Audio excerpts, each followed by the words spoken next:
여러분 안녕하세요. 송영선입니다. 민주당 이재명에 의해서 공천 배제된 비명들이 선택할 수 있는 방안은 이제 4가지가 생겼습니다. 첫째는 더럽지만 집 나가면 개고생이다. 남아서 지켜보자. 총선 후에 당대표 선거 때 결집할 기회가 있을지도 모른다. 그때까지를 기다려보자. 사실 임종석도 약간 그런 태도를 보였습니다. 조만간 지금 이 임종석의 태도가 바뀔 기미가 보이는데, 일단 당내에 남아서 당대표 선거 때까지 지켜보면서 당권을 뺏어오겠다는 의지를 내비치고 있습니다. 두 번째 옵션은 조국 혁명당, 오늘 이름을 조국 혁명당으로 최종 결정한 것 같습니다. 조국 혁명당으로 가는 겁니다. 세 번째 옵션은 이낙연의 새로운 미래로 동참하는 것입니다. 네 번째 옵션은 이준석의 개혁신당에 발을 들여놓는 것입니다. 지금 급변하는 이 정치 환경, 이 공천을 전후한 이 변해가는 이 여의도의 분위기를 본다면은 이낙연의 새로운 미래는 조국 혁명당의 출현에 의해서 가장 큰 피해를 볼 가능성이 높은 당으로 지금 전락해 가고 있는 것 같습니다. 그리고 이준석의 개혁신당은 이것도 아닌 저것도 아닌, 사실 이준석의 오른발은 보수에 발을 들여놓고 자기 스스로를 보수라 그러고, 또 당의 구심점이 되는 멤버들은 지금 민주당으로 구성하고 있는 잡탕당이 됐습니다. 막상 이런 상황에서 보수의 이 지지자들을 여기에 지역구에 출마하라고 끌어들이기가 쉽지 않을 겁니다. 자, 이 4가지 옵션 중에서 지금 여론조사를 돌려보면은 조국 혁명당이 가장 거의 압도적인 지지율이 나옵니다. 뭐 여기저기 여론조사에 따라 다르지만 가장 많이 나온 데는 조국 혁명당이 심지어 17%까지 지금 나오고 있습니다. 조국은 지난 8일 자녀 입시 비리 혐의 등으로 항소심에서 징역 2년형을 선고받았습니다. 그리고 난 뒤에 12일 조국이 양산 평산마을 문재인을 찾아가서 신당 정치를 하겠다, 새로운 길을 찾겠다, 신당 창당의 의지를 표명했을 때 문재인의 답은 민주당 안에서 힘을 합쳐서 더 크게 이기면 좋겠지만 신당 창당의 불가피성도 이해한다라는 식으로 답변을 준 것입니다.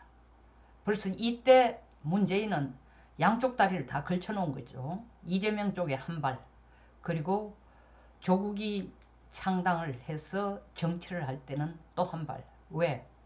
어느 쪽이든 더 기반이 튼튼한데 자기 발을 들여놓아야 자기를 정치적 리스크로부터, 법적, 사법적 리스크, 정치적 리스크가 아니라 사법적 리스크로부터 자기를 지켜줄 울타리를 확보할 수 있기 때문입니다.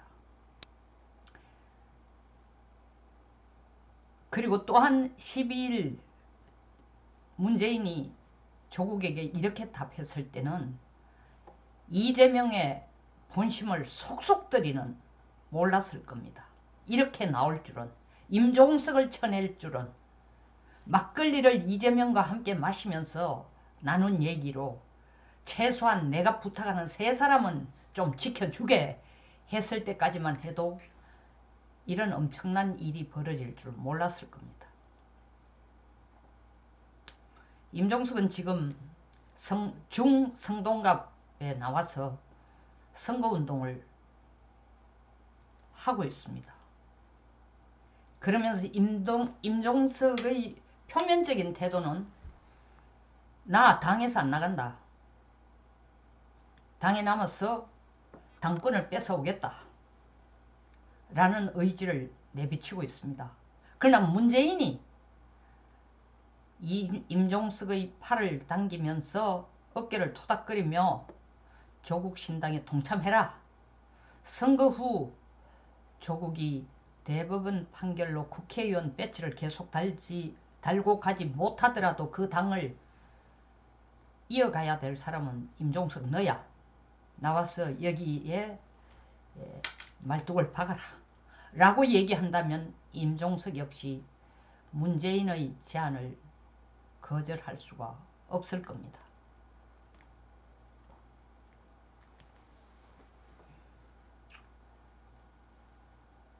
지금 이 4개의 옵션, 비명들이 선택할 수 있는 4개의 옵션 중에서 나름대로의 팬덤을 지금 갖고 있는 건 조국 혁명당입니다. 이준석은 나름대로 이준석의 그 팬덤이 있었습니다. 근데 그 팬덤이 사실 이낙연과 손을 잡고 또 정말 옷을 껍질을 벗겨서 이낙연을 쫓아내고 난 뒤부터 이준석의 개혁신당은 확장성을 완전히 잃어버렸고 또 도덕성도 상당히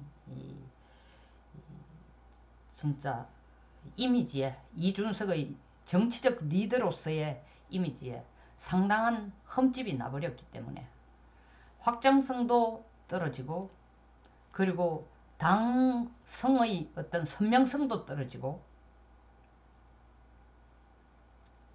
이 중 가장 확실한 선명성을 가지고 나갈 수 있는 건 조국혁명당입니다. 그러니까 조국혁명당이 처음에는 뭐 비례대표 중심으로만 한다고 얘기를 했는데 지금 분위기로 본다면 지금 분위기라는 건 문재인이 조국혁명당을 가장 적극적으로 밀어줄 것 같습니다.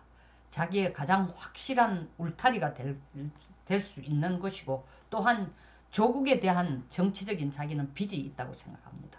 내가 너를 법무부 장관을 안 시켰으면 너가 이렇게 힘들지는 않을 텐데 라는 그 빚을 갚기 위해서라도 조국 쪽에 몸을 기댈 것입니다.